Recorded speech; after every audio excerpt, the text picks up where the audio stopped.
it, the Supreme Court said President Trump's tariffs policies under IEEPA are unconstitutional, dealing a major blow to the president's signature economic policy.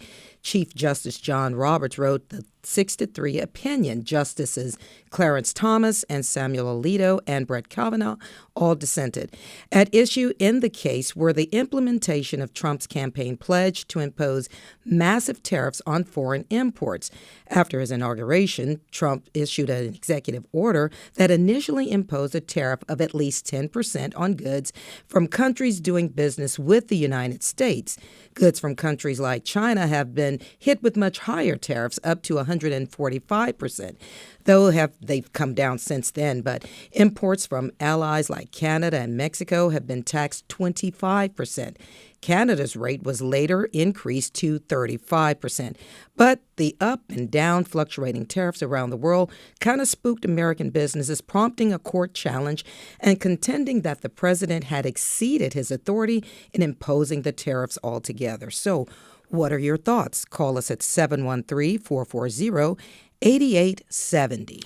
There's a lot to unpack in this because as much as it gives one answer, it gives more questions. And someone who can help us dig through all of this is Dietrich von Biedenfeld, Assistant Professor of Law and Supply Chain Management over at UH Downtown. Dietrich, welcome back to the program. Always good to see you. Good morning. Good to see you. Okay, this came out, and at first, to a lot of us, it was a surprise. But as I understand it, the White House may have been expecting this and already kind of deciding what to do to redirect and continue on with this program. What is your understanding? My understanding is that, again, we're a little bit surprised with the Supreme Court majority exercising a lot of broad discretion given to the president and the executive branch. This Article 2 power the past year has been exceptional, the breadth and depth of the allowances that the Supreme Court of the United States has permitted them. Conversely, we believe that the delayed ruling, particularly with Chief Justice Roberts being an institutionalist wanting to preserve the power, authority, reputation, credibility of the court, that the delay was intentional to basically telegraph to the White House, it's not looking good for you. This is an opportunity for you to begin to assess your relationships, et cetera. And it doesn't remove all tariff authority from the president. This 1977 law signed by Jimmy Carter has very practical considerations for the U.S. national security interest, particularly when we think about the oil situation that we dealt with in the late 70s, early 80s. But at the end of the day, overstimulation of and sort of the exaggeration of national security interests, the court said no. So what does that mean, particularly for importers? They're likely going to, and we already have court cases and litigation associated with importers and other businesses seeking refunds because of these then seemingly unconstitutional tariffs. Businesses, I know a lot of people are excited about the possibility that businesses now will have the permission and capacity to lower prices, but that doesn't mean that they will. Yeah, well, that's the thing. Doris and I were talking about this earlier, that once the marketplace shows it can handle a higher price, this happened before that we see it, they tend to be very slow to roll those prices back. So once again, it looks like the little guy gets it, that, okay, so maybe it's unconstitutional, but hey, they'll pay this much for that. Let's keep the price there and we'll make a better profit. Your thoughts on that? Absolutely. And we know that governments hate to get rid of a source of revenue. We think about it with the tollways and many other emergency service district tax revenue that governments have said, once we pay this off, we're going to stop this taxing. And you never see that happen, because once you have a source of revenue, the concern is then having to bring it back. So it's a lot harder to bring back these sources of revenue if there is other instability in the market. We saw with the pandemic. So tariffs aren't the only economic factor that can impact a business's profitability. When we think about changes in the labor market or other economic uncertainty, businesses would like to keep this cushion for as long as possible. And since consumers have demonstrated a willingness to continue to buy beef and other products, eggs, despite increased prices, why would you lower it? A quick question, just for the average listener and myself. Looking at the practical and political implications, can you talk about the risk factors, the limit of executive power, and trade policy? Does it go back just to Congress, and it's not in the executive power? At the end of the day, this ruling does reassert Congress's authority. However, de jure and de facto distinctions, right? And the easy analogy that I use for the drivers in this region is de jure, the speed limit's 65. De facto, if you're going 65 in the passing lane and anywhere in the Houston area, you're in trouble. So even though the Supreme Court has reasserted Congress's authority under this 1977 law to really govern the trade relations of the United States, again, Senate with the confirmation authority of ambassadors, and U.S. Trade Representative, House of Representatives with a lot of authority in these areas. At the end of the day, the Article 1 branch has to accept that power, and we haven't seen that willingness. So Yeah. I don't think de facto that Speaker Johnson is really willing to step on the president's Article 2 powers at present. And I think that because the president has such broad sweeping authority, and again, we don't have a lot of certainty on the areas such as Jerome Powell's, can the president remove the Fed chair, those sorts of things. I think there's still going to be a lot of uncertainty as far as is the presidential or the office of the president going to attempt to assert this authority in a different way, or because certain tariff powers under the act have been reaffirmed, are they just going to try to narrowly tailor them in that way? Looking at the majority's statement on this, if I'm not reading it wrong, they're basically saying Congress must speak clearly if it intends to delegate the power to the president, which to me says that they can, and we have seen that Congress has been doing the president's bidding.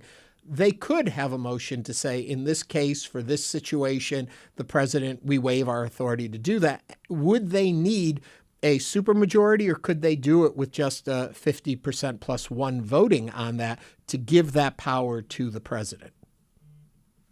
Practically, they would just need a simple majority because at the end of the day, this is Congress's power to delegate. So it would move through the House, the Senate, and then the president's desk could sign it.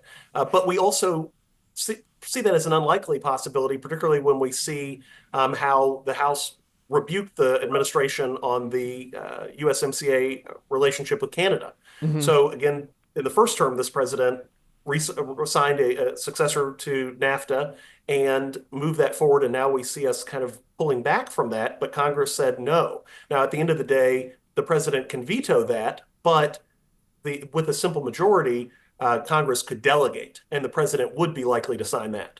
Take me back, if you can, for just a second to the 1977 IEEPA agreement, whatever you want to call it, law.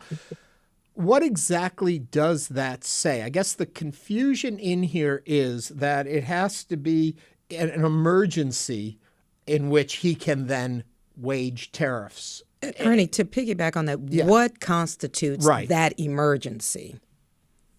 Right. And that's you have to get the legal answer, which is it depends. And Congress should really own this, and they have abrogated that responsibility as we've seen. But at the end of the day, defining what is an emergency, at the time of the signing of this act, we were determined, or Congress determined, that we had already been in a continuous state of national emergency. They felt like we had already existed in a way that weakened us in our global relationships, not only for national security in a militaristic sense, but particularly in the economic and financial sense. So we've seen Congress, I think a parallel here, also not to overcomplicate it, is how we amended the Foreign Corrupt Practices Act to allow for businesses to use facilitation payments and not classify them under the SEC and DOJ standards of bribes. So we sort of legalized certain mechanisms for businesses to exist in the global commercial structure in a more fair place. So at the end of the day, the president really can determine and delegate, like we do with FEMA or anything else, what is an emergency. And Congress would really need to expressly say, this is not. But the challenge in this case really comes down to it being overbroad and overused. Mm-hmm. So when you say that something applies to everything, that becomes a problematic legal argument. Again, we see this throughout the civil code of whether it be EEOC protections or, again, the definition of tariffs, where the law is very hesitant to say that everyone is exactly the same and everyone is similarly situated. Let me ask another question then about this. Some estimates would say that through these tariffs, about $170 billion have been collected. And then the question becomes, how do you, if you commit a crime and it's found to be a crime, that something you did was illegal, you usually have to make whole the people you took from. You steal this from someone, you have to give it back. How do you give back $170 billion? First of all, how do you allocate that back to folks? And second of all, what does it do to the economy and the budgets and how that money has been applied and spent already?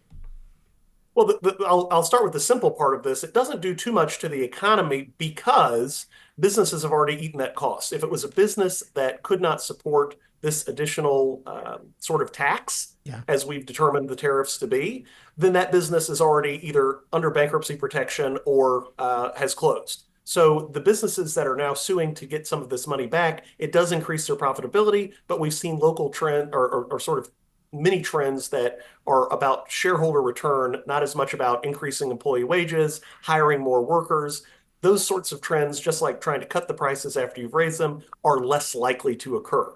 So in that sense, I believe we're not going to see too much economic impact with this relatively small amount in our $40+ trillion debt. Where it gets a lot more complex is your question about returning or remitting these funds to the rightful owners. So because they've been unlawfully taxed and now we need to issue these refunds, we have a number of challenges, even to the point of what we've seen with the Bureau of Labor Statistics, right? And we see a lot of memes about this. Is Marco Rubio going to have to put on the uniform of the tariff refunder, right? He's doing everything else. So at the end of the day, who is going to be the arbiter of what is the fair amount owed to these individuals? In litigation, of course, these companies are going to use actuaries and other financial professionals to attempt to assess an actual dollar value. But that also becomes the challenge of the loss of beneficial use and enjoyment, a term we often use in real property. But in this case, the monetary sense of if we had this $500,000, would we be in a $600,000 better position today than we were at the time of this tariff? So it gets very, very complex, and it's probably going to have to be litigated. And we'll see, of course, lawyers get paid first, but after that, the business owners and importers are probably going to net any proceeds, assuming that the Article 2 branch has professionals in place that can actually do this very complex calculation. Well, Ernie and I were in the office, we joking around, but I know every listener is wondering too, since we have shouldered some of this cost. What's in it for us, the average taxpayer, when everyone say we have paid the cost of these tariffs or carried the burden? Do we get something? Very unlikely. There have been talks about various, of course, we go from the Trump Gold Card to the Trump refunds. So in sort of a separate category, we have seen the administration contemplating the idea of certain direct payments to individuals, certain tax refunds or other areas where individuals and families can see some return of their tax dollars. The problem is, again, with over $40 trillion of debt, where do you find this money? And if you already have to pay this back to the importers who are the direct people, right? And then we get into complex legal theories like proximate cause and so those sorts of areas where the actual entity paying the fee is going to receive the refund, even though you and I, the consumers, bore that burden later. So the direct consequence of the tariffs was borne by importers oftentimes, and they will receive that remittance. And then, of course, it would be up to them whether they want to pass that savings on to, or that return into and transform it into savings for consumers, which they may at some point if there's competition. But if everybody agrees, much like a union or other organized unit, if everyone in the business community agrees that they were harmed and they get this money and we're going to keep prices the same in a non-collusive, non-RICO fashion, then there's not a lot in it for us. And it's not really, when you think about the population of the United States and consumer population of the United States, 170 billion, or even if it was some of the calculations that the administration has tried to put out, if it went up to 250 billion or something along those lines, it still really wouldn't impact your pocketbook any more than one of these settlements with the credit cards when you get your 37 cents back because they overcharged you on a currency exchange in another country. A lot like that. Yeah. We were talking at the top of the show about how this is a place where Houston can call in and be part of the conversation. It's 713-440-8870. Thomas from Montgomery is on the line. Thomas, what's on your mind? Well, thumbs up for SCOTUS for doing the right thing. I mean, Trump had no right to impose these tariffs, and if you look at it, he's been doing the same thing to the country that he did to his own businesses. He misspent and overspent, and he was a flop as a businessman. So thumbs up for SCOTUS. Thomas, Plus, thumbs up for KUHF for repeating Houston Manners at night. I've not heard it at night because I hear it in the morning. But I used to listen to WNYC, and they had a 2-hour interview show hosted by a fellow named Leonard Lopate. It was on for 2 hours in the morning from 10 to noon, and I could hear it again at midnight to 2 a.m. if I wanted to hear it again. So you're doing what WNYC did years ago. Hey, Thomas, before I let you go, if Hello Houston re-aired late in the night, would you listen to us a second time? If I stayed up that late, sure, yeah, maybe. Thomas, thank you for calling. I don't stay up that late. Thank you for calling. Don't forget, Hello Houston, the best of, is on our weekends, so you can catch us on Saturday and Sunday just as well as you do Monday through Friday. Thank you, Thomas, for giving me a spot to plug that also. Another question. How do you think this is going? Well, does it reshape or stabilize our future trade, this new move? At present, the administration still has a lot of levers to impact what our trade relationships are, from the appointment of ambassadors to the U.S. Office of the U.S. Trade Representative, all appointed by President Trump, and then generally under the Senate confirmed pretty expeditiously. So at the present, there's still a lot of uncertainty. And because these sorts of transitions have happened over the year, it's been a breakneck pace. Of course, the term of the year has been unprecedented. But at the end of the day, when we think about inking some of these trade deals for hundreds of millions of dollars, the negotiations that have gone on with the European Union and China, with South American countries and China, those things, the wheels are already turning and the momentum is already there. And so it's very challenging then, like stopping a train, to then just say, oh, actually now the U.S. Is back to itself, we're going to pivot. Because I don't think, again, without strong action by Congress, which I doubt we will see in the next year, it's very difficult for foreign countries, foreign investors, and businesses to say, okay, we're going to solidify our relationships here. We have certainty. So I think this ruling may be seen as inevitable in the legal community, but particularly in the diplomatic community, I don't think it does as much because of the strength that Article 2 has demonstrated. And at the end of the day, this is a 6-3 ruling on something that arguably, again, many legal scholars should probably see as a 9-0 ruling. So because of that, I think that further weakens the position of, for example, a trade representative from the European Union to say to their elected leaders and their voters, we're going to reconvene with the United States to rebuild that trade relationship. We're going to restructure and immediately remove the reciprocal tariffs that we might have implemented. It's just not that quick. Dietrich von Biedenfeld, Assistant Professor of Law and Supply Chain Management at University of Houston, downtown. Dietrich, always a pleasure to have you with us. Thank you. Thank you.